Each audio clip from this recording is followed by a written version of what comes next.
Prologue. Following an unauthorized search of his house by unwanted guests during the night, Peter sat on his armchair heavily breathing as he stared at the chaos that unfolded before him. Looking at the fortified vault behind the bookshelf that had successfully stood its ground, while attempts to make off with its contents failed, he is now certain that the Yūrei is now aware of his treasonous act and is sure that he'd go after his daughters. Moments later, he began to pick up a few of his belongings, broken pieces of porcelain, a candelabra, and countless documents scattered across the study room floor. The phone rang, and he answered, "Hello. Were you able to receive the package that I sent? Are you out of your mind?" "This is not a secure line," Peter said, while maintaining a low voice. "Someone has just attempted to break into my safe," he added. "It's imperative that you go through the documents that I have sent you. Your life is in grave danger." "With whom am I speaking to?" "It doesn't matter who I am. Time is ticking, stop while you still can."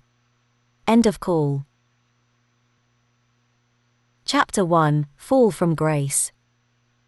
Tuesday, January 19, 1999 at 3 a.m. Startled by the banging on the walls, Peter Katsuyori, a 44-year-old Japanese businessman, rose from the wooden bed missing a foam mattress in a wooden quarter with walls made up of banged-up recycled plywood. He was in the basement of one of the fishermen from the night before. With all the alcohol he drank last night, he was walking barefoot and felt disoriented. On top of all that, he looked like a zombie with a nail stuck in his head. Attempting to recall what happened the night before, he saw one of the fishermen and asked, "What's going on? Who was pounding on the walls?" "Aren't you supposed to join Samuel on a fishing trip?" replied the fisherman. "Oh, really?" he asked, perplexed. "Yes. So get dressed and go to the Baybayin." At the Baybayin, fishermen were loading fishnets and lots of algae onto their boats to be used as bait for their traps and heading out to sea, hoping for a better catch. The pump boat master, Samuel, whom he met yesterday during an unscheduled invitation from local fishermen, handed him a 1-gallon plastic container. The instruction was to go up to the highway and search for cheetong so he could fill up the boat with diesel fuel. Rattled by the urgency of the request, he took the container without thought and ran as told toward the highway, only to find that he had a poor sense of direction. There was a lot of uncertainty going on in his head, and the narrow, uneven pathway of the slums and darkness of the night made it even harder for him to find his way. It was like looking for the proverbial needle in the haystack with just a rusted old kerosene lamp to light the way. Amid the confusion, chaos struck. Stumbling to the ground, falling upon a jutting rock, he raised the gas lamp onto the stack of firewood leaning on the walls of a semi-concrete, semi-wooden house and was swallowed in flames promptly. As he was trying to regain his balance, he got hold of a 6-foot bamboo pole, which he would then use to try and stamp out the fire, while shouting at the people possibly sleeping inside, hitting their walls simultaneously to make some noise. A local girl whom he may have woken up pushed the window open, saw what was going on, began tossing out precious belongings to save them, as she hollered for help. As he heard the children crying inside the house, he climbed the narrow stairs and forced the door open. The local girl took him to the room where her sisters were staying and seeing that they were embracing each other, Peter tried to separate them, but the older sister was not going to let go of the little one because she had no arms and legs, so he ended up carrying them both to safety. With the front door engulfed in flames and impassable, he took the 2 girls out through the window, onto the neighbor's roof, and to the safety of the ground with the aid of their older sister, who was already there waiting. During this time, neighbors were alerted and helped put out the fire. Because of the light materials used and with the houses all built close together, the fire spread quickly, destroying everything in its path. The sirens of the fire truck sounded in the morning until early afternoon. The firemen struggled as they tried to put out the fire, but their fire hoses couldn't reach the location of their house due to the distance from the main highway where the trucks were parked. Finally, the fire was out, the dust settled in the afternoon, and the aftermath unfolded. He was carrying the youngest child in his arms, while the two sisters were hugging him as if he was their savior, which further compounded his guilt. There was grief, loss, and mourning all around them. With the devastation that was just surreal, with multiple bodies piled one on top of the other, burnt beyond recognition, with screaming relatives cursing the heavens, horrifying aftermath. Some barangay officials, along with a number of law enforcement officers, were already asking questions, which made him feel uneasy. Some survivors have started to spread rumors of arson as the cause of the fire, urging the authorities to carry out a thorough investigation on the spot. Soon, a tall, dark, heavily built police officer approached him and introduced himself. "Hi, my name is Police Officer Joselito Katindig, and I am currently investigating the probable cause of the fire. You know, we don't always get visitors to come here in the slums, so please excuse me for making you a priority. Will you be so kind as to tell me your name?" "I'm pleased to meet you. My name is Peter Katsuyori, and I'm a businessman from Japan," he answered. "Well, this is just regular practice, as we investigate the fire's origin. May I invite you, if possible, to our headquarters for questioning?" "I have no problem with your request. I'm very willing to cooperate, but I'm worried about these children," he said, pointing at the little ones behind them. "Can we inform the relatives of these children of their whereabouts? I'm pretty sure their parents must be worried," he asked with a concerned voice. PO1 Joselito Katindig gave the children an unusual stare as though he had to think about what to say first. He asked whether they could talk about them in private, so they walked a few steps away from the children, and that's when he revealed the fate of their father, who had died during the fire. When Peter asked if they had any other known relatives, the officer said that the mother had left them shortly after giving birth to their youngest and that having other relatives was out of the question. The officer was very sure of this, knowing the family well and being a resident himself. The children have now become orphans. Taking another glance at the children, he warned Peter to be careful of Lorena, the eldest. He said that the girl was a cold-blooded murderer, and once sold and circulated within their barangay 50 grams of suspected shabu, methamphetamine hydrochloride. Peter found this quite amusing, but the officer was not laughing, and even motioned to wipe the smile off his lips. Realizing that the officer was serious about his warning, he began to wonder what possible reason he had for saying that, but it didn't concern him because it was just one side of the story.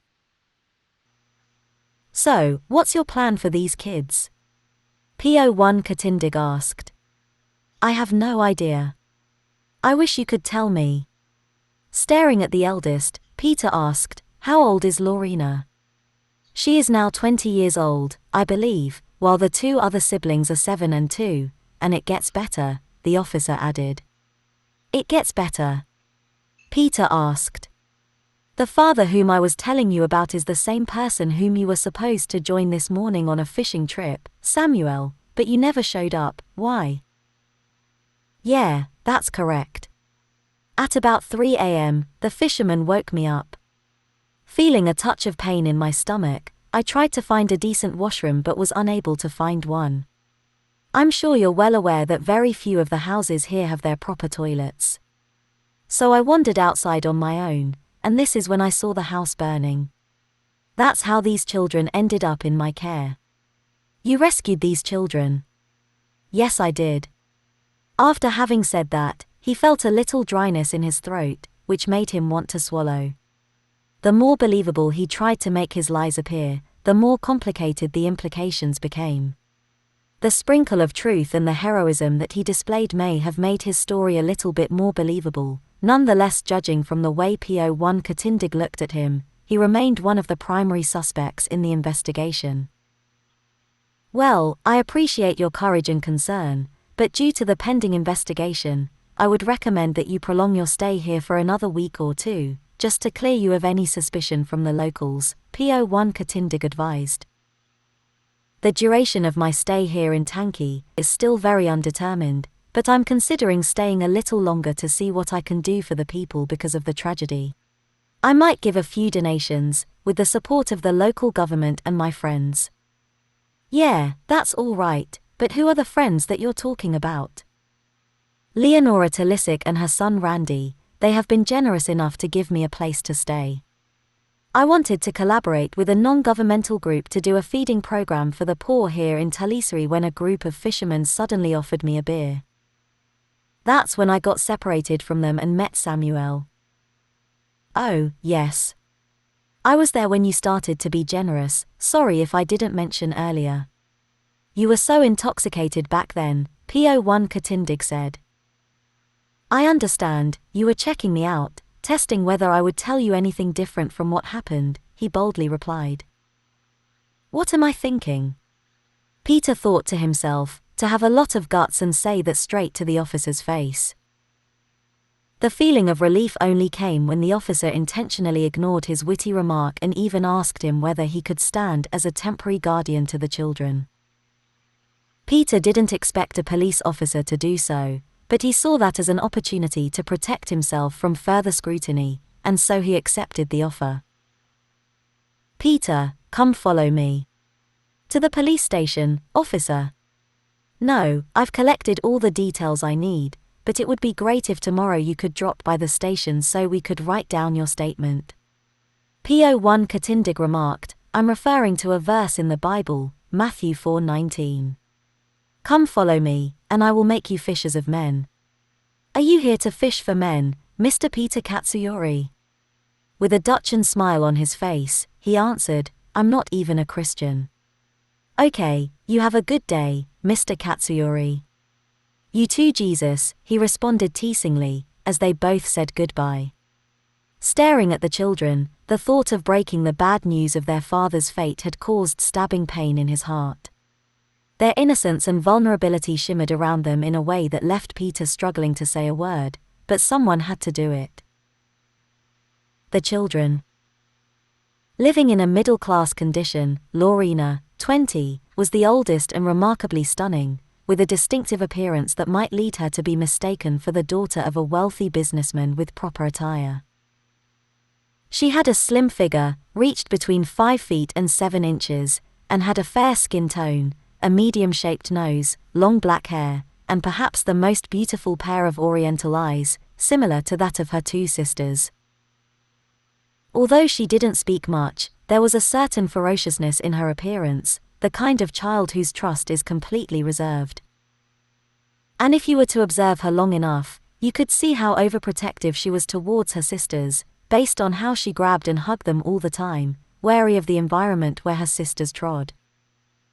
She was their protector, picking up even the smallest pebble with her bare hands, so that they would not be harmed by it. 7-year-old Amanda, on the other hand, was naturally impatient and nosy, constantly whispering, asking questions, and always aware of the people around her. Equally pretty as her older sister, she was fair-skinned with a medium-shaped nose, a textured haircut that reached her shoulders, pink cheeks, but it was her high forehead that made her distinct from her sisters. For a child of her age, Amanda was remarkably intelligent and extremely responsive to the needs of her younger sister, behaving more openly than most girls, almost to the point of her older sister's independence. Little Tammy, the 2-year-old toddler, born without limbs due to congenital disorder, may better be portrayed as a diminutive human with a big heart. If one looked past her handicap, her smile would surely melt even a heart of ice, and her disposition would be nothing but irresistible. A well-spirited child who loved all living things, Tammy was extremely observant about what was going on around her. For someone born without arms and legs, it may be said that she is remarkably active, even different, always attempting to pick up or catch something. One day, as they were sleeping, Tammy's attention was caught by a cockroach creeping on her bed. She was instinctively intrigued and laid her head down to watch the cockroach crawl over her. Amanda, utterly shocked at the insect, immediately pushed it away, going on to lecture her baby sister as an adult. Seeing this connection between the sisters astounded Peter, who realized that his life would never be the same again. Having been guilt-stricken by their father's death, which had forced them to the state they were in, losing their house and all of their belongings. Still feeling roughed up because of the whole ordeal, Peter rested on a coconut stump while watching the children sleeping, not minding the noise around them. And as much as he wanted to close his eyes and rest, thoughts of all the people dying hunted him, leaving him scarred from the inside. From a distance, Peter heard someone yell his name. Peter! When he turns to face the person calling, he sees Leonora and Randy carrying all of his belongings. "Hey, where have you been?" "We've been so worried," she said, concernedly. "I was here the whole time, with these children," Peter responded, pointing to the children sleeping in front of them. Randy squatted beside him, laid down Peter's belongings on the sand, and said, "These are Samuel's daughters. You know them?" "Yes, of course, everyone here lives closely together." "Have you heard what happened to their father?" Peter asked. "Oh, someone had told you," Randy replied, while noticing Leonora's unforthcoming reaction. Lorena had awakened from her slumber at that precise moment and stood up, brushing the dirt from her dress. Staring at Leonora, she uttered her name, "Arling Nora." And with her eyes welling up with tears, she embraced her, lamenting, "Father is dead." With their house set ablaze, Leonora turned to their relatives from the other barangay for help, while Peter provided financial aid. Listening to a few residents, Peter eventually learned that a group of armed men had stormed the neighborhood and were to blame for the fire, which left him perplexed, but he didn't pursue the matter further. Unable to confront his demons, he deliberately drew himself towards the youngsters to atone for his wrongdoing in secret. But it greatly tormented him to the point of having endless sleepless nights. Until one day, while cutting wood for fuel, his phone started to vibrate in front of him. It was the Yūrei ordering him to go back to Japan without questions. Stricken by the moral dilemma of leaving without telling the truth, Peter fell into depression and even suggested adopting the children, which Leonora rejected. She argued that their parents had entrusted their children to her if something tragic happened, and she also cautioned Peter not to bother the children ever again. Having been instructed by the Yūrei, Peter immediately left for Japan the next day without having said goodbye to the children.